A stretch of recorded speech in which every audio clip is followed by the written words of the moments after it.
Hey everyone, just want to do just a quick little video here on this little machine we picked up. I can't take all the credit on it. I guess I've seen it sitting there on the side of the road, but my father, he's as bad as me when it comes to seeing stuff, so he stopped and talked to the guy about it. I thought they must have wanted too much money where it's been sitting there, and anyways, turned out they didn't want a whole lot for it, so ended up he came out and got me and went down and picked it up. So pretty hard find for around here. Find well, you see brillions around. Most of them keep them. You know, a lot of the landscaping guys use them and stuff. So I've never used one. They claim that they're a real nice cedar. But anyways, it's good shape. I got it all freed up now. It's kind of a shame it was inside really all its life.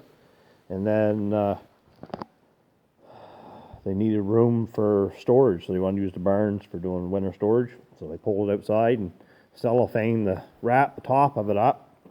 And so I got this here all sprayed down and working. This here, I got to straighten these here out. Somebody must have left a cup or something in there, I'm guessing, through the years. But no big deal. I can pull them out pretty good.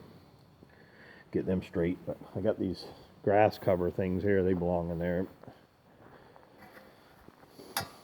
I'm guessing just that the seed doesn't spill out or something. I don't know. I sit in here like this, I guess. When do I know? Something like that. Yeah. So, everybody talks about how good a seeder they are and for grass seed and things. I even know one guy.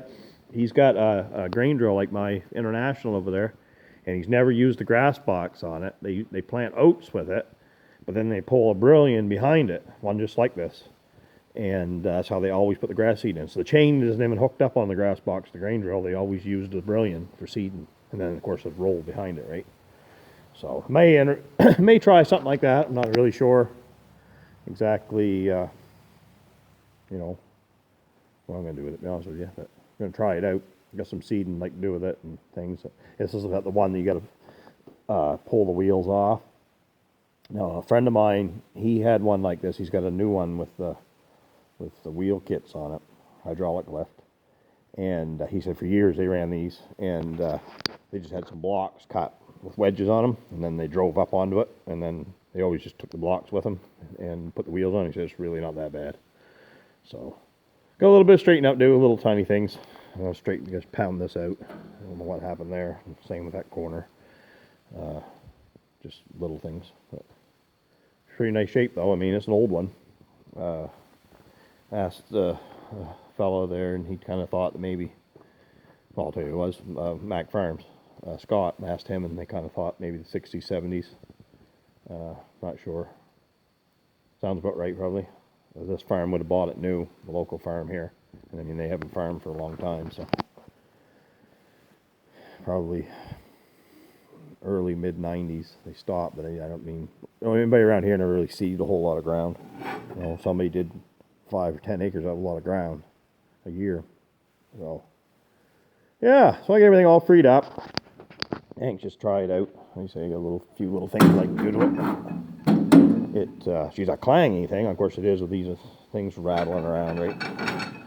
But towed terrible coming home, pulled it home with the pickup. Of course, this tire was flat. I took the compressor down, aired it up, and they got flat spots on them.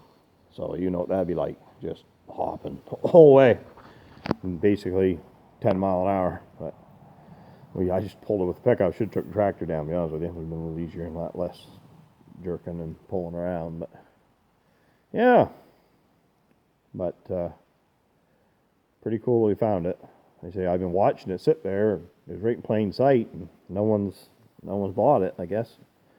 You know, so anyhow, we sent Dad down, and he knows the guy quite well anyhow, and talked to him about it, and he said what he wanted for it, so we got it pretty cheap. So pretty happy about that, you know. And then got it freed up. But somebody messed with it. Somebody must have looked at it before. And there's this is your adjustment for your grass seeder. Now I get this all freed up good now. but there's like a little pin in here that holds that, basically that bolt to your square rod, and it was sheared off. So somebody, I'd say, put a wrench on it, tried to turn it, and it was bound up. It was seized up. You know, not real bad. I've seen worse, but anyway, she's all turning good now, all oiled up. But I've seen these set on any of them old grain drills. They'll set and seize up. You know, but you got to keep them cleaned out. But yeah, at least everything's in good shape. You know, which is pretty good. So yeah. Anyway, for that, and I had some hay customers come for hay. Of course, I had the Massey over to the other farm running that rock crusher. So I figured this is a good time for me to get this rigged up. So I'd like to I got hoses for it. I just got to put it together and put the cylinder on it. I'm going to just try the manure bucket and take the bottom plate off and use those tines to see how they will stab a bale.